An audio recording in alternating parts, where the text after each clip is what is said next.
ನನ್ನ ಆದಾಯ ತಿಂಗಳಿಗೆ 1,20,000 ಅಂದರೆ ನಂಬ್ತೀರಾ? ಈ ಕೃಷಿಯನ್ನು ಯಾರು ಬೇಕಾದರೂ ಮಾಡ್ಬೋದು. ನಾನು ಸಪೋರ್ಟ್ ಮಾಡ್ತೀನಿ. ಕೃಷಿ ಬಗ್ಗೆ ಮಲೆನಾಡಿನ ಜನತೆಗೆ ಅಷ್ಟಾಗಿ ಗೊತ್ತೇ ಇಲ್ಲ. ಈ ಕೃಷಿ ಬಗ್ಗೆ ಮಾಹಿತಿ ಬೇಕಾ ನಿಮಗೆ? ನಾನು ಫ್ರೀಯಾಗಿ ಟ್ರೈನಿಂಗ್ ಕೊಡ್ತೀನಿ. ನಮಸ್ಕಾರ ವೀಕ್ಷಕರೇ, ನೀವು ನೋಡ್ತಾ ಇದ್ದೀರಾ ದುಡಿಮೆ ಯೂಟ್ಯೂಬ್ ಚಾನಲ್. ನಾನಿವತ್ತು ಒಬ್ಬ ಪ್ರಗತಿಪರ ಕೃಷಿಕರ ಬಗ್ಗೆ ಮಾಹಿತಿಯನ್ನು ತಿಳಿಸ್ಕೊಡ್ತಾ ಇದ್ದೀನಿ. ಇವರು ವಾರಕ್ಕೆ 30,000ರಿಂದ 50,000ವರೆಗೆ ಸಂಪಾದನೆಯನ್ನು ಮಾಡ್ತಾ ಇದ್ದಾರೆ. ಹಾಗಾದರೆ ಇವರು ಮಾಡುವಂಥ ಕೆಲಸವಾದರೂ ಏನು, ಇವರು ಈ ಒಂದು ಕೆಲಸದಲ್ಲಿ ಯಾವ ರೀತಿ ಸಕ್ಸಸ್ ಆಗಿದ್ದಾರೆ, ನೀವು ಕೂಡ ಈ ಒಂದು ಕೆಲಸವನ್ನು ಮಾಡಿ ಸಕ್ಸಸ್ ಆಗ್ಬೋದು. ಈ ಒಂದು ಅಪಾರ್ಚುನಿಟಿಯನ್ನು ಕೂಡ ನಿಮಗೆ ಕೊಡ್ತಾ ಇರುವಂಥದ್ದು. ಸೊ ಒಂದು ತಿಂಗಳಿಗೆ ನೀವೇ ಲೆಕ್ಕ ಹಾಕಿ 1,20,000ವರೆಗೆ ಅರ್ನಿಂಗ್ ಅನ್ನು ಮಾಡುವಂಥ ಕೆಪಾಸಿಟಿ ಈ ಒಂದು ಕೃಷಿಯಲ್ಲಿ ಇರುವಂಥದ್ದು. ಹಾಗಾದರೆ ಇವರು ಯಾವ ರೀತಿ ಅಪಾರ್ಚುನಿಟಿಯನ್ನು ಕೊಡ್ತಾ ಇದ್ದಾರೆ, ನೀವು ಯಾವ ರೀತಿ ಈ ಒಂದು ಅಪಾರ್ಚುನಿಟಿಯನ್ನು ಪಡ್ಕೊಂಡು ತಿಂಗಳಿಗೆ 1,20,000ಕ್ಕೂ ಹೆಚ್ಚು ಸಂಪಾದನೆಯನ್ನು ಮಾಡೋದು, ಈ ಎಲ್ಲದರ ಬಗ್ಗೆ ನಿಮಗೆ ಕಂಪ್ಲೀಟ್ ಇನ್ಫಾರ್ಮೇಷನನ್ನು ತಿಳಿಸ್ಕೊಡ್ತಾ ಹೋಗ್ತೀನಿ. ಸೊ ನೀವು ಇದೇ ಮೊದಲ ಬಾರಿಗೆ ನಮ್ಮ ಚಾನಲಲ್ಲಿ ವಿಡಿಯೋವನ್ನು ನೋಡ್ತಾ ಇದ್ದರೆ, ಸಬ್ಸ್ಕ್ರೈಬ್ ಆಗಿಲ್ಲ ಅಂತಂದರೆ ದಯವಿಟ್ಟು ಈಗಲೇ ನಮ್ಮ ಚಾನಲ್ಗೆ ಸಬ್ಸ್ಕ್ರೈಬ್ ಮಾಡಿ. ಹಾಗೂ ಇನ್ನಷ್ಟು ಹೊಸ ಹೊಸ ಬಿಸ್ನೆಸ್ ಮಾಹಿತಿ ಬೇಕು ಅಂತಂದರೆ ಎಸ್ ಐ ಆಮ್ ಇಂಟ್ರೆಸ್ಟೆಡ್ ಅಂತ ಕಾಮೆಂಟ್ ಮಾಡುವ ಮೂಲಕ ನಮಗೆ ತಿಳಿಸಬಹುದು. ಸೊ ನಮ್ಮ ಜೊತೆ ಇದ್ದಾರೆ ಇವಾಗ ಸಂತೋಷ್ ಅವರು, ಅವರನ್ನ ಮಾತಾಡ್ಸೋಣ. ಸಂತೋಷ್ ಅವರೇ ನಮಸ್ಕಾರ. ನಮಸ್ಕಾರ ಸರ್. ನಿಮ್ಮ ಬಗ್ಗೆ ತಿಳಿಸ್ಕೊಡಿ ಸರ್ ನಮ್ಮ ವೀಕ್ಷಕರಿಗೆ. ಸರ್, ನಮ್ದು ಶಿವಮೊಗ್ಗ ಡಿಸ್ಟಿಕ್ಕು ಹೊಸನಗರ ತಾಲೂಕು ಸೋರೆಕೊಪ್ಪ ಸರ್ ನಮ್ಮೂರು. ನಾನು ಏನ್ ಕೃಷಿ ಮಾಡಿದ್ದೇನೆ ಅಂದ್ರೆ ಡ್ರ್ಯಾಗನ್, ಇಲ್ಲಿ ನೋಡ್ತಿದ್ದೀರಾ ಡ್ರ್ಯಾಗನ್ ಬೆಳೆದಿದ್ದೇನೆ. ಓಕೆ, ಈ ತರ ಬಂದಿದೆ. ಇದ್ರ ಬಗ್ಗೆ ಒಂದು ಮಾಹಿತಿ ಕೊಡ್ತೀನಿ, ಕೊನೆವರೆಗೂ ನೋಡಿ ವಿಡಿಯೋನ. ಈ ಒಂದು ಡ್ರ್ಯಾಗನ್ ಫ್ರೂಟ್ ಕೃಷಿ ಮಾಡಬೇಕು ಅಂತ ಯಾಕೆ ಅನಿಸ್ತು ನಿಮಗೆ? ನಮಗೆ ಎಲ್ಲ ಕಬ್ಬು, ಶುಂಠಿ, ಅಡಿಕೆ ಪ್ರತಿಯೊಂದು ಬೆಳಿತಿದ್ದೆವು. ಇದೊಂದು ಕೃಷಿ ಮಾಡಿರಲ್ಲ. ನಮ್ಮ ನಾದಿನಿಯವರು ಈ ಕೃಷಿ ಮಾಡಿ ಅಂತ ಹೇಳಿದ್ರು. ಒಳ್ಳೆ ಚೆನ್ನಾಗ್ ಬಂದಿದೆ ಕೃಷಿ. ಮೊದಲು ನೀವು ಏನ್ ಕೃಷಿ ಮಾಡ್ತಾ ಇದ್ರಿ, ಈಗಲ ಅದನ್ನ ಕಂಟಿನ್ಯೂ ಮಾಡ್ತಾ ಇದ್ದೀರಾ ಹೇಗೆ? ಇಲ್ಲ, ಆ ಕೃಷಿನೂ ಮಾಡ್ತಾ ಈ ಕೃಷಿನೂ ಕಂಟಿನ್ಯೂ ಆಗಿ ಮಾಡ್ತಾ ಇದೀವಿ. ಏನೇನ್ ಬೆಳೆ ಬೆಳೆದಿದ್ದೀರಾ? ಈಗ ಶುಂಠಿ ಬೆಳೆದಿದ್ದೀವಿ, ಅಡಿಕೆ ಬೆಳೆದಿದ್ದೀವಿ, ಕಬ್ಬು ಬೆಳೆದಿದ್ದೀವಿ, ಆಮೇಲೆ ಭತ್ತ. ಓಕೆ, ಅದ್ರ ಜೊತೆಗೆ ಇದು ಒಂದು. ಈಗ ಡ್ರ್ಯಾಗನ್ ಫ್ರೂಟ್ ಕೃಷಿಯನ್ನ ಮಾಡಬೇಕು ಅಂತಂದ್ರೆ ಸಾಕಷ್ಟು ಮಾಹಿತಿ ಬೇಕಾಗುತ್ತೆ. ಮೊದಲು ಎಲ್ಲ ಅದ್ರ ಬಗ್ಗೆ ಎಲ್ಲ ಮಾಹಿತಿ ಇರ್ಲಿಲ್ಲ. ಗಿಡವನ್ನ ಎಲ್ಲಿಂದ ತಂದ್ರಿ ಸರ್? ನಾವು ತುಮಕೂರಿಂದ ತಂದದ್ದು ಸರ್. ತುಮಕೂರಿಂದ ತಂದ್ರಿ? ಹೌದು. ಓಕೆ, ಇದು ಎಷ್ಟು ದೊಡ್ಡ ಬಳ್ಳಿ ಇರುವಂತದ್ದು? ಇದು 1 ಅಡಿ ಇರುತ್ತೆ ಸರ್. 1 ಅಡಿ ಇರುತ್ತೆ. ಇಲ್ಲಿ ತೋರಿಸ್ತೀನಿ. 1 ಅಡಿ ಇರುತ್ತೆ. ಇಲ್ಲಿಂದ ಇಷ್ಟೇ ಇರುತ್ತೆ. ಅಷ್ಟಿರುತ್ತೆ? ಇಷ್ಟೇ ಇರುತ್ತೆ ಸರ್. ಓಕೆ, ಅದನ್ನ ನೀವು ಅಲ್ಲಿಂದ ಖರೀದಿ ಮಾಡಿ ತಂದಿದ್ದು. ಅವರು ಕೊಟ್ಟೆ ಹಾಕ್ತಾರೆ ಬೇಕಂದ್ರೆ, ಇಲ್ಲ ಪಾತೆ ಹಾಕಿ ಕೊಡ್ತಾರೆ. ನಾವು ಪಾತೆಯಿಂದ ತಂದಿದ್ದು ಸರ್. ಓಕೆ, ಅಲ್ಲಿಂದ ಹಂಗೆ ಡೈರೆಕ್ಟ್ ತಂದ್ರೆ ಹಂಗೆ ಅಲ್ಲೇ ಸಿಗುತ್ತೆ ಅಂತ ನಿಮ್ಗೆ ಹೇಗೆ ಗೊತ್ತಾಯ್ತು ಸರ್? ಅಲ್ಲಿ ಅಂದ್ರೆ ನಮ್ಮ ನಾದಿನಿ ಅವರು ಅಲ್ಲಿ ಬೆಂಗಳೂರಲ್ಲಿ ಇರೋದು. ಅವ್ರ ಫ್ರೆಂಡ್ ಅಲ್ಲಿ ತುಮಕೂರಲ್ಲಿ ಇರೋದು. ಅವ್ರ ಫ್ರೆಂಡ್ ಇಂದ ಕಾಂಟ್ಯಾಕ್ಟ್ ಆಗಿದ್ದು ಸರ್.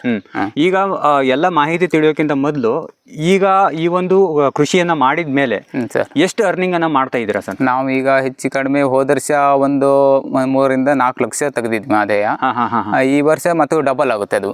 ಓಕೆ, ಡಬಲ್ ಆಗುತ್ತೆ. ಡಬಲ್ ಆಗುತ್ತೆ. ಟೋಟಲ್ ಈಗ 1,000 ಗಿಡಗಳಿದಾವೆ? ಒಂದು 3,200 ಗಿಡ ಇದಾವೆ. ಅಂದ್ರೆ 800 ಕಂಬ. ಒಂದು ಕಂಬಕ್ಕೆ 4 ಗಿಡ ಹಾಕೋದು ಸರ್. ಓಕೆ, ಅದ್ರ ಬಗ್ಗೆ ಎಲ್ಲ ಮಾಹಿತಿ ತಿಳ್ಕೊಳ್ಳೋಣ. ಈಗ ಒಂದು ಅಪ್ರಾಕ್ಸಿಮೇಟ್ಲಿ ಒಂದು ತಿಂಗಳಿಗೆ ಒಂದು ಕಾಯಿ ಬಿಡ ಹಣ್ಣಾಗೋ ಸಂದರ್ಭದಲ್ಲಿ ಎಷ್ಟು ಅರ್ನಿಂಗ್ ಮಾಡ್ತಿದ್ರಿ ವಾರಕ್ಕೆ, ತಿಂಗಳಿಗೆ? ವಾರಕ್ಕೆ ಒಂದು ಹೆಚ್ಚು ಕಡಿಮೆ ಒಂದು 5 ಕ್ವಿಂಟಲ್ ಬರುತ್ತೆ ಸರ್. 5ರಿಂದ ಹಿಂಗೆ ಅದು ಹಣ್ಣು ಬಂದಂಗ್ಲೆ 5 ಕ್ವಿಂಟಲ್ ಮಿನಿಮಮ್ ಅಂತೂ 5-10 ಕ್ವಿಂಟಲ್, 1 ಟನ್ ತನಕ ಸಿಗುತ್ತೆ ಒಂದು ವಾರಕ್ಕೆ. ಸಿಗುತ್ತೆ ಅಂದ್ರೆ ಎಷ್ಟು ಅರ್ನಿಂಗ್ ಆಗ್ಬೋದು? ಈಗ ಒಂದು ವಾರಕ್ಕೆ ನಮಗೊಂದು 30,000ರಿಂದ 50,000 ತನಕ ಬರುತ್ತೆ. 30,000ರಿಂದ 50,000 ಆರಾಮಾಗಿ ದುಡಿಬೋದು. ಆರಾಮಾಗಿ ದುಡಿಬೋದು. ಅಂದ್ರೆ ಒಂದು ತಿಂಗಳಿಗೆ ಒಂದು 1,20,000ವರೆಗೂ ಅರ್ನಿಂಗ್ ಮಾಡ್ಬೋದು ಸರ್.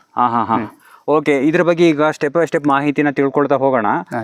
ಈಗ ಸರ್, ಈ ಒಂದು ಗಿಡವನ್ನ ನಾಟಿ ಮಾಡೋದು ಹೇಗೆ ಅಂತ ತೋರಿಸಬಹುದಾ? ನಾಟಿ ಮಾಡೋದು ಹೇಗೆ ಅಂದ್ರೆ ಇಲ್ಲಿ ತೋರಿಸ್ತೀನಿ.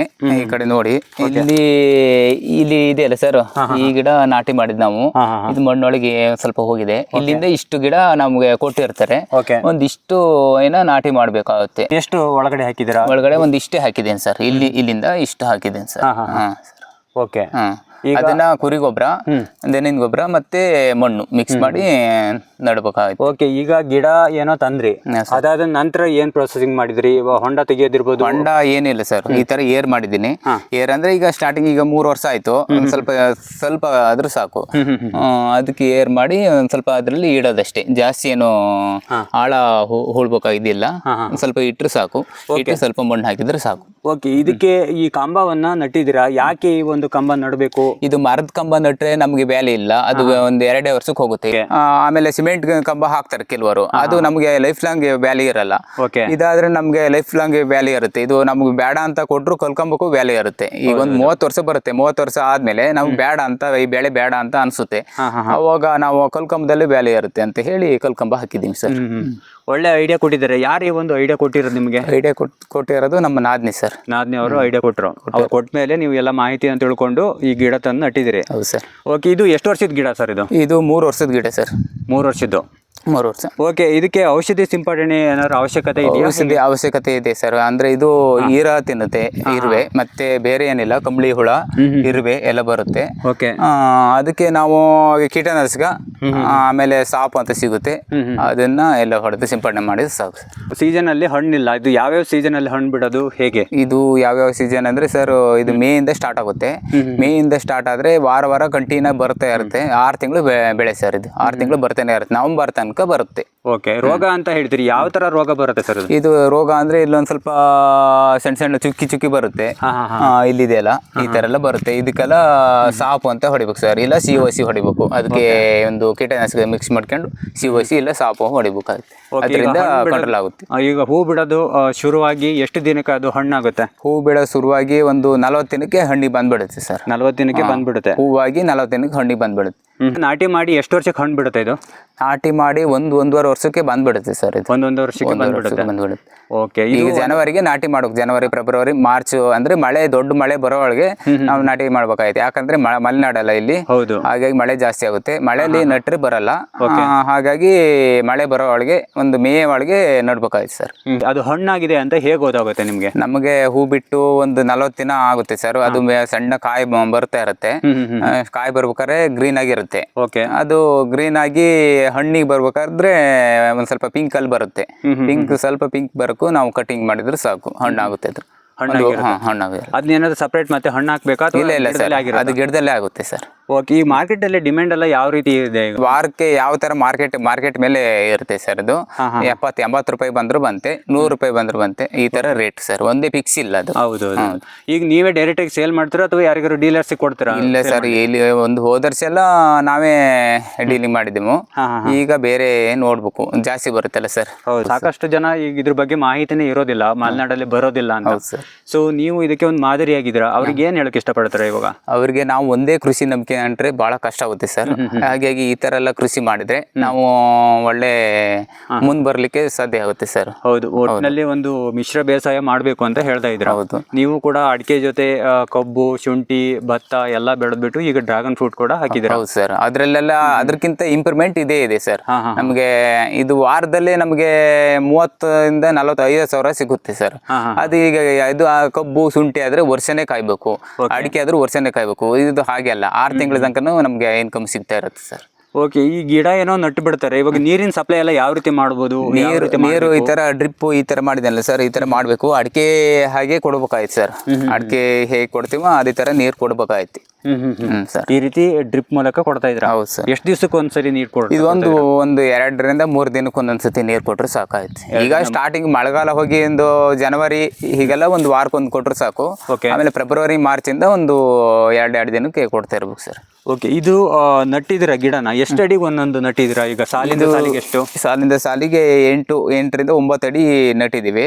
ಹೀಗೆ 11 ಅಡಿ ನಟ್ಟಿದೀವಿ. 11 ಅಡಿ. ಹೌದು. ಓಕೆ, ಈಗ ಟ್ಯಾಕ್ಟ್ರಿ ಇರ್ಬೋದು ಅಥವಾ ಬೇರೆ ವೆಹಿಕಲ್ಸ್ ಅನ್ನು ತರೋದಕ್ಕೂ ತುಂಬಾ ಹೆಲ್ಪ್ ಆಗುತ್ತೆ. ಗೊಬ್ಬರ ನಾವು ಏನೋ ಕೃಷಿ ಮಾಡ್ಬೇಕಾದ್ರೂ ಒಂದು ಹೆಲ್ಪ್ ಆಗುತ್ತೆ ಸರ್.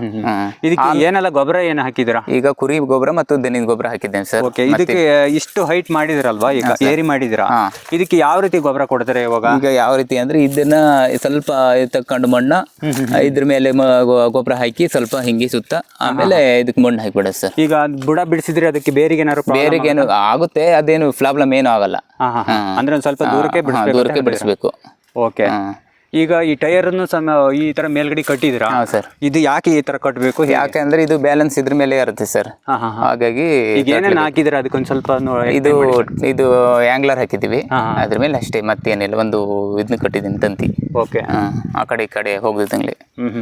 ಈಗ 3200 ಈ ಗಿಡಗಳನ್ನು ನಟಿದ್ರ. ಎಷ್ಟು ಖರ್ಚು ಬಂತು ನಿಮ್ಗೆ ಸ್ಟಾರ್ಟಿಂಗ್ ಅಲ್ಲಿ? ನಮ್ಗೆ ಈಗ ಒಂದು ಎಲ್ಲಾ ಸೇರಿ ಒಂದು 10-15 ಲಕ್ಷ ಖರ್ಚು ಬಂದಿದೆ. ಅಂದ್ರೆ ಕೃಷಿ ಹೊಂಡ ಇರ್ಬೋದು, ಹಾಗೆ ಮೆಸ್ಸು ಎಲ್ಲ ಪ್ರತಿಯೊಂದು ಸೇರಿ ಒಂದು 10-15 ಲಕ್ಷ ನಮಗೆ ಖರ್ಚು ಬಂದಿದೆ ಸರ್. ಈಗ ಹಳ್ಳಿ ಕಡೆಗೆ ಎಲ್ಲ ನಾಟಿ ಮಾಡ್ತಾರೆ. ಇವಾಗ ಏನಂತಂದ್ರೆ ದನಕರುಗಳು ಕಾಟ ಇವೆಲ್ಲ ಇರುತ್ತೆ, ಅವನ್ನೆಲ್ಲ ಯಾವ ರೀತಿ ಅವಾಯ್ಡ್ ಮಾಡ್ಬೇಕು? ಇದು ದನಕರ ಏನು ತಿನ್ನಲ್ಲ ಸರ್, ಜಾನುವಾರು ತಿನ್ನಲ್ಲ. ಆಮೇಲೆ ಯಾವ್ದು ಕಾಟ ಇಲ್ಲ ಇದಕ್ಕೆ, ಯಾಕಂದ್ರೆ ಈ ತರ ಮುಳ್ಳು ಬರುತ್ತೆ. ಮುಳ್ಳು ಬರೋದ್ರಿಂದ ಯಾವ ತಿನ್ನಲ್ಲ. ಆಮೇಲೆ ಮಂಗನ್ ಕಾಟನು ಸಹ ಇರಲ್ಲ, ಯಾಕಂದ್ರೆ ಇದು ಫುಲ್ ಮಲೆನಾಡು. ನೀವು ನೋಡ್ತಿದ್ದೀರಿ ಇಲ್ಲಿ ಸುತ್ತ ಕಾಡಿದೆ, ಆದ್ರೂ ಮಂಗ ಇದಾವೆ, ಆದ್ರೂ ಮಂಗನ್ ಕಾಟ ಏನಿಲ್ಲ.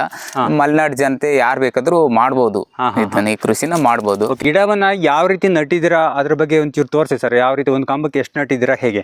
ಒಂದು ಕಂಬಕ್ಕೆ ಸರ್ ಇಲ್ಲಿ ನೋಡ್ತಾ ಇರ್ಬೋದು, ಈಗ 4 ಗಿಡ ನಟ್ಟಿದೀವಿ ಸರ್. ಈ ಕಡೆ ಮೂಲೆ ಹಿಂಗಿದೆಯಲ್ಲ ಸರ್, 4 ಗಿಡ ನಟ್ಟಿದೀವಿ. ಓಕೆ. ಈಗ 4 ಗಿಡ ನಟ್ಟು ಇದು ಚಿಗುರು ಹೊಡಿತು ಸರ್. ಚಿಗುರು ಹೊಡಿತಿದ್ದಂಗೆ ಈ ತರ ಕಟ್ ಹಾಕಿದೀವಲ್ಲ ಸರ್, ಈ ತರ ಕಟ್ ಹಾಕ್ಬೇಕಾಯ್ತು ಈ ಟೈರಿಗೆ ಹತ್ತ ತನಕ. ಅಷ್ಟರಲ್ಲಿ ಏನು ಕೆಲಸ ಇರಲ್ಲ, ಅದಕ್ಕೆ ಮಕ್ಕಳು ಸಾಕ್ತಂಗೆ ಕೆಲಸ ಇರುತ್ತೆ ಸರ್. ಕಂಬಗಳನ್ನ ಎಷ್ಟಡಿ ನಟ್ಟಿದ್ದೀರಾ? ಹಾಗೆ ಆ ಕಂಬ ಎಷ್ಟು ಉದ್ದ ಇದ್ರೆ ಚೆನ್ನಾಗಿರುತ್ತೆ? 6-7 ಅಡಿ ಇರ್ಲೇಬೇಕು ಸರ್ ಮಿನಿಮಮ್. ಅಷ್ಟಿದ್ರೆ ಒಂದ್ ಸ್ವಲ್ಪ ಹೈಟ್ ಅಲ್ಲಿ ಬರುತ್ತೆ. ಕಡಿಮೆ ಹಾಕಿದ್ರೆ ಹೈಟ್ ಕಡಿಮೆ ಆಗ್ಬಿಡುತ್ತೆ. ಹಾಗಾಗಿ ಸರ್ ಇದು 6 ಅಡಿ ತಂದ್ರೆ ಸರ್ 2 ಅಡಿ ಹೂಳ್ಲೇಬೇಕಾಗುತ್ತೆ ಸರ್. 2 ಅಡಿ ಸರ್ 2 ಅಡಿ ಹೋದ್ರೆ 4 ಅಡಿ ಸಿಗುತ್ತೆ ಸರ್. ಮೇಲೆ 4 ಅಡಿ ಸಿಗುತ್ತೆ. ಓಕೆ. ಈ ರೀತಿ 4 ಅಡಿ ಮೇಲೆ ಇದ್ರೆ ಒಂದು ಅದು ಗ್ರೋ ಆಗಕ್ಕೆ ಚೆನ್ನಾಗಾಗುತ್ತೆ. ಹೌದು ಸರ್. ಓಕೆ. ನಾವು ಎಷ್ಟು ಕಂಬ ಹೈಟ್ ಹಾಕ್ತೀವಿ ಅಷ್ಟು ಒಳ್ಳೇದು ಸರ್. ಅಂದ್ರೆ ಇವಾಗ ಹಣ್ಣೆಲ್ಲ ಕೊಯ್ಲಿಕ್ಕೆ ಸಿಗುತ್ತಾ, ಹೇಗೆ ಅದು? ಕೊಯ್ಲಿಕ್ಕೆ ಸಿಗುತ್ತೆ ಸರ್. ಏನಂದ್ರೆ ಮೇಲ್ ಹೋಗಲ್ಲ, ಅದು ಬಳ್ಳಿ ಬರೋದು ಕೆಳಗೆ ಬರುತ್ತೆ. ಎಷ್ಟೇ ಇದ್ದಾದ್ರೂ ಕೆಳಗೆ ಹಿಂಗೆ ಈ ತರ ಬಂದಿದೆ ಸರ್, ಈ ತರನೇ ಬಗ್ಗಿ ಬರುತ್ತೆ ಸರ್. ಓಕೆ. ಮಲೆನಾಡಲ್ಲಿ ಈಗ ಕೃಷಿ ಮಾಡ್ಬೇಕು ಅಂತ ಇರ್ತಾರೆ, ಇದನ್ನ ಗಿಡಗಳು ಬೇಕಾಗಿರುತ್ತೆ ಅವರಿಗೆ ಈ ಗಿಡನ ಯಾವ ರೀತಿ ಸಪ್ಲೈ ಮಾಡ್ತೀರಾ? ಗಿಡ ನಾವು ಅವ್ರು ಯಾರೇ ಬೇಕಾದ್ರೂ ನಮ್ಮನ್ನ ಕಾಂಟ್ಯಾಕ್ಟ್ ಮಾಡ್ಬೋದು. ನಾವು ಇಷ್ಟು ಗಿಡ ಬೇಕಂದ್ರೆ ನಾವು ಅದನ್ನ ಅವರಿಗೆ ಗಿಡ ಇಷ್ಟು ಮಾಡಿ ಕೊಡ್ತೀವಿ ಸರ್. ಗಿಡ ನಮ್ಮ ಕಡೆಯಿಂದ ನಾವು ಕೊಡ್ತೀವಿ. ಅಂದ್ರೆ ಈಗ ಕರ್ನಾಟಕದಲ್ಲಿ ಬೇರೆ ಬೇರೆ ಮೂಲೆಯಿಂದ ಫೋನ್ ಮಾಡಿ ಕೇಳಿದಾಗ ಅವರಿಗೆ ಗಿಡ ಸಪ್ಲೈ ಕೊಡ್ತೀರಾ ನೀವು? ಕೊಡ್ತೀವಿ ಸರ್. ಟ್ರಾನ್ಸ್ಪೋರ್ಟ್ ಮಾಡ್ತೀವಿ ಸರ್. ಎಷ್ಟು ದಿವಸಕ್ಕೆ ಗಿಡ ಕೊಡ್ತೀರಾ ಅವ್ರಿಗೆ? ಒಂದು ತಿಂಗಳು, ಒಂದು 40 ದಿನದಿಂದ ಬರುತ್ತೆ ಸರ್. ಚಿಗುರು ಹೊಡಿಬೇಕು ಅಂತ ಗಿಡನೇ ಅವ್ರಿಗೆ ಕೊಡ್ತೀವಿ. ಒಟ್ಟಿ ಮಾಡಿ ಒಂದು 15ರಿಂದ 1 ತಿಂಗಳ ಒಳಗೆ ಇಂಪ್ರೂವ್ಮೆಂಟ್ ಆಗುತ್ತೆ ಸರ್. 15ರಿಂದ 1 ತಿಂಗಳ ಒಳಗೆ. ಅವಾಗಲೂ ನೀರು ಬೇಕೇ ಬೇಕು ಸರ್. ಅದಕ್ಕೆ ಬೇರೆ ಏನಾದ್ರು ಗೌರ್ಮೆಂಟ್ ಗೊಬ್ಬರ? ಗೌರ್ಮೆಂಟ್ ಎಲ್ಲ ಹಾಕಿದ್ರೆ ರೋಗ ಇಂಥವು ಜಾಸ್ತಿ ಆಗುತ್ತೆ ಸರ್. ಹಾಗಾಗಿ ನಾವು ಇದುವರೆಗೂ ಗೌರ್ಮೆಂಟ್ ಕೊಟ್ಟಿಲ್ಲ, ನ್ಯಾಚುರಲ್ ಆಗಿ ಬೆಳಿತಿದ್ವಿ ಸರ್. ಓಕೆ. ಈಗ ಬೇರೆ ಕಡೆ ಅಲ್ಲೆಲ್ಲ ಗಿಡ ಇದೆ, ಒಂದ್ ಸ್ವಲ್ಪ ತೋರಿಸ್ಬೋದಾ ಸರ್ ಯಾವ ರೀತಿ ಬಂದಿದೆ, ಅದು ಗ್ರೋತ್ ಯಾವ ರೀತಿ ಆಗಿರೋದು? ಈಗ ಎಷ್ಟು ಸೀಸನ್ ಇದು ಹಣ್ಣು ಬಿಟ್ಟಿದೆ ಇವಾಗ? ಈಗ ಒಂದು 2 ಸೀಸನ್ ಬಿಟ್ಟಿದೆ, ಈಗ 3ನೇ ಸೀಸನ್. ಈ ವರ್ಷ ಈಗ ಮೇಯಿಂದ ಸ್ಟಾರ್ಟ್ ಆಗುತ್ತೆ ಮತ್ತೆ. ಓಕೆ. ಸರ್ ಈ ತರ ಎಲ್ಲ ಚಿಗುರು ಹೊಡೆಯುತ್ತೆ. ಈಗ ನವೆಂಬರ್ ಇಂದ ಸ್ಟಾಪ್ ಆಗುತ್ತೆ ಹಣ್ಣು. ಈಗ ಈ ತರ ಚಿಗುರೆಲ್ಲ ಬರುತ್ತೆ ಸರ್. ಈ ತರ ಚಿಗುರು ಫುಲ್ ಬಂದು ಮುಂದೆ ಇದರಿಂದನೇ ಈ ಮುಳ್ಳು ಇದೆಯಲ್ಲ ಸರ್, ಇದರಿಂದನೇ ಹಣ್ಣು ಬರುತ್ತೆ ಸರ್. ಮಿಶ್ರ ಬೇಸಾಯವನ್ನ ಯಾಕೆ ಮಾಡಬೇಕು ಅಂತ ಹೇಳ್ತಾ ಇದ್ದೀರಾ? ಮಿಶ್ರ ಬೆಳೆ ಯಾಕೆ ಮಾಡ್ಬೇಕಂದ್ರೆ ರೈತರು ಏನ್ ಮಾಡ್ತಾರೆ ಅಂದ್ರೆ ಒಂದೇ ಬೆಳೆಯನ್ನ ನಂಬ್ಕೊಂಡ್ತಾರೆ. ಒಂದೇ ಬೆಳೆ ನಂಬ್ಕೊಂಡು ಬಂಡವಾಳ ಬಾಳ ಹಾಕಿಬಿಡ್ತಾರೆ. ಆ ಬಂಡವಾಳ ಹಾಕಿದಾಗ ಅದು ಏನಾದ್ರು ಕೈ ಕೊಟ್ಟು ಬಿಟ್ರೆ ಸೂಸೈಡ್ ಮಾಡ್ಕೊಳ್ಳೋದು ಈ ತರ ಎಲ್ಲ ಮಾಡ್ತಾರೆ. ಹಾಗಾಗಿ ಒಂದೇ ಬೆಳೆ ಮಾಡಬೇಡಿ. ನಾನು ಯಾಕೆ ಅಂದ್ರೆ ಈಗ ಒಂದೇ ಬೆಳೆ ಮಾಡಿದ್ರೆ ಯಾರು ಉದ್ದಾರ ಆಗಲ್ಲ, ಮೇಲೆ ಬರಕ್ಕಾಗಲ್ಲ. ಈಗ ಮಿಶ್ರ ಬೆಳೆ ಮಾಡಿದ್ರೆ ಎಲ್ಲರಿಗೂ ಅನುಕೂಲ. ಎಲ್ಲಾ ತರ ಒಂದಿಲ್ಲ ಅಂದ್ರೆ ಒಂದ್ ಕೈ ಹಿಡಿತೆ. 100%. ಹಾಗಾಗಿ ನಾವು ಮಿಶ್ರ ಬೆಳೆ ಮಾಡ್ಬೇಕು. ಎಲ್ಲ ಒಂದೇ ನಂಬ್ಕೊಂಡ್ರೆ ಬಹಳ ಕಷ್ಟ ಆಗುತ್ತೆ ಅಂತ ಹೇಳಕ್ ಇಷ್ಟ. ಹೌದು. ಒಂದಲ್ಲ ಒಂದು ಬೆಳೆ ಕೈ ಕೊಟ್ಟಾಗ ಅದರಿಂದ ಇನ್ಕಮ್ ಬಂದೇ ಬರುತ್ತೆ. ಅವಾಗ ಈ ರೀತಿಯಾಗಿರ್ತಕ್ಕಂಥ ಕೆಟ್ಟ ನಿರ್ಧಾರವನ್ನ ತೆಗೆದುಕೊಳ್ಳೋ ಪರಿಸ್ಥಿತಿನೇ ಬರೋದಿಲ್ಲ ಅಂತ ಹೇಳ್ತಾ ಇದ್ದೀರಾ. ಭತ್ತ ಇರ್ಬೋದು, ಕಬ್ಬು, ಈ ಶುಂಠಿ ಇರ್ಬೋದು, ಈ ಡ್ರ್ಯಾಗನ್ ಫ್ರೂಟ್, ಇವೆಲ್ಲ ಸೇರ್ಬಿಟ್ಟು ಒಂದು ವಾರ್ಷಿಕವಾದ ಆದಾಯ ಎಷ್ಟಿರ್ಬೋದು ನಿಮ್ಗೆ? ನಮ್ಗೆ ಹೆಚ್ಚು ಕಡಿಮೆ ಸರ್ ಎಲ್ಲಾ ಸೇರಿ ಒಂದು 15ರಿಂದ 20 ಲಕ್ಷ ವರ್ಷದಲ್ಲಿ. ಈ ಒಂದು ಡ್ರ್ಯಾಗನ್ ಫ್ರೂಟ್ ಕೃಷಿ ಮಾಡಿಲ್ಲ ಅಂತಂದ್ರೆ ಇಷ್ಟೊಂದು ಇನ್ಕಮ್ ತಗೊಳಕ್ ಸಾಧ್ಯ ಇತ್ತು ನಿಮ್ಮ ಹತ್ರ? ಖಂಡಿತ ಸಾಧ್ಯ ಇಲ್ಲ ಅಲ್ವಾ? ಖಂಡಿತ ಸಾಧ್ಯ ಇಲ್ಲ ಸರ್. ನಮ್ಗೆ 10 ಲಕ್ಷ ಆದಾಯ ಸಿಗುತ್ತೆ ಸರ್. ನೋಡಿದ್ರಲ್ಲ ವೀಕ್ಷಕರೇ, ಸಂತೋಷ್ ಅವರು ಇಷ್ಟೊತ್ತು ಈ ಒಂದು ಡ್ರ್ಯಾಗನ್ ಫ್ರೂಟ್ ಬಗ್ಗೆ ಮಾಹಿತಿಯನ್ನು ಕೊಟ್ಟರು. ಇವರು ಈಗಾಗಲೇ ಹೇಳಿದ ಹಾಗೆ ವಾರಕ್ಕೆ 30ರಿಂದ 50 ಸಾವಿರ ಸಂಪಾದನೆಯನ್ನು ಮಾಡ್ತಾ ಇರುವಂಥದ್ದು, ಹಾಗೆ ತಿಂಗಳಿಗೆ 1,20,000ಕ್ಕೂ ಹೆಚ್ಚು ಸಂಪಾದನೆಯನ್ನು ಮಾಡ್ತಾ ಇರುವಂಥದ್ದು. ಈ ಒಂದು ಕೃಷಿಯನ್ನು ಯಾರು ಬೇಕಾದರೂ ಮಾಡ್ಬೋದು, ಎಲ್ಲಿ ಬೇಕಾದರೂ ಮಾಡ್ಬೋದು. ಈಸಿಯಾಗಿ ನಿಮ್ಮ ಜಮೀನಿನಲ್ಲಿ ಈ ಒಂದು ಕೃಷಿ ಮಾಡಿಬಿಟ್ಟು 1.5 ವರ್ಷದಿಂದ ನೀವು ಆದಾಯವನ್ನು ಗಳಿಸ್ಕೊಳ್ಬೋದು, ಆದಾಯವನ್ನು ಪಡಿಬೋದು. ಒಂದು ಡ್ರ್ಯಾಗನ್ ಫ್ರೂಟ್ ಕೃಷಿಯನ್ನು ಯಾರೆಲ್ಲ ಮಾಡಬೇಕು ಅಂತ ಇಂಟ್ರೆಸ್ಟ್ ಇರುತ್ತೋ ಅವರು ಈ ಒಂದು ಸ್ಕ್ರೀನ್ ಮೇಲೆ ಕಾಣಿಸುವಂಥ ನಂಬರ್ಗೆ ಈಗಲೇ ಕರೆ ಮಾಡಿ ನೀವು ಕೂಡ ಗಿಡವನ್ನು ಪರ್ಚೇಸ್ ಮಾಡಿಬಿಟ್ಟು ನೀವು ಕೃಷಿಯನ್ನು ಮಾಡ್ಬೋದು. ಇವರು ಫ್ರೀಯಾಗಿ ನಿಮಗೆ ಟ್ರೈನಿಂಗ್ ಕೊಡ್ತಾ ಇರುವಂಥದ್ದನ್ನು ನೋಡ್ಬೋದು. ಸೊ ನಿಮಗೆ ಕರ್ನಾಟಕದ ಬೇರೆ ಯಾವುದೇ ಒಂದು ಡಿಸ್ಟಿಕಲ್ಲಿ ಇದ್ರೂ ಕೂಡ ನಿಮಗೆ ಈ ಗಿಡವನ್ನು ಸಪ್ಲೈ ಮಾಡ್ತಾರೆ, ಕೊರಿಯರ್ ಮೂಲಕ ಕಳಿಸ್ಕೊಡ್ತಾರೆ. ಸೊ ಹೆಚ್ಚಿನ ಮಾಹಿತಿ ಬೇಕು ಅಂದರೂ ಕೂಡ ನೀವು ಅವರಿಗೆ ಕರೆ ಮಾಡಿಬಿಟ್ಟು ಮಾಹಿತಿಯನ್ನು ತಿಳ್ಕೊಳ್ಬೋದು. ಸೊ ಎಲ್ಲ ರೀತಿಯಾದ ಮಾಹಿತಿಯನ್ನು ಇದುವರೆಗೂ ವಿಡಿಯೋದಲ್ಲಿ ತಿಳಿಸ್ಕೊಟ್ಟಿದ್ದಾರೆ. ಇನ್ನಷ್ಟು ಹೆಚ್ಚಿನ ಮಾಹಿತಿ ಬೇಕು ಅಂತಂದರೆ ಇವರನ್ನ ಕಾಂಟ್ಯಾಕ್ಟ್ ಮಾಡಿಬಿಟ್ಟು ಎಲ್ಲ ರೀತಿಯಾದ ಮಾಹಿತಿಯನ್ನು ತಿಳ್ಕೊಳ್ಬೋದು. ಸ್ನೇಹಿತರೆ, ಈ ಒಂದು ವಿಡಿಯೋ ನಿಮಗೆ ಇಷ್ಟ ಆಗಿದೆ ಅಂತ ಭಾವಿಸ್ತೀನಿ. ಒಂದು ವೇಳೆ ಇಷ್ಟ ಆದರೆ ವಿಡಿಯೋಗೆ ಒಂದು ಲೈಕ್ ಮಾಡಿ, ಹಾಗೆ ನಮ್ಮ ಚಾನಲ್ಗೆ ಸಬ್ಸ್ಕ್ರೈಬ್ ಮಾಡಿ, ಈ ವಿಡಿಯೋನ ಎಲ್ಲರಿಗೂ ಶೇರ್ ಮಾಡಿ. ಮುಂದಿನ ಒಂದು ಹೊಸ ಬಿಸ್ನೆಸ್ ಮಾಹಿತಿಯೊಂದಿಗೆ ಮತ್ತೆ ಸಿಗೋಣ. Thank you for watching.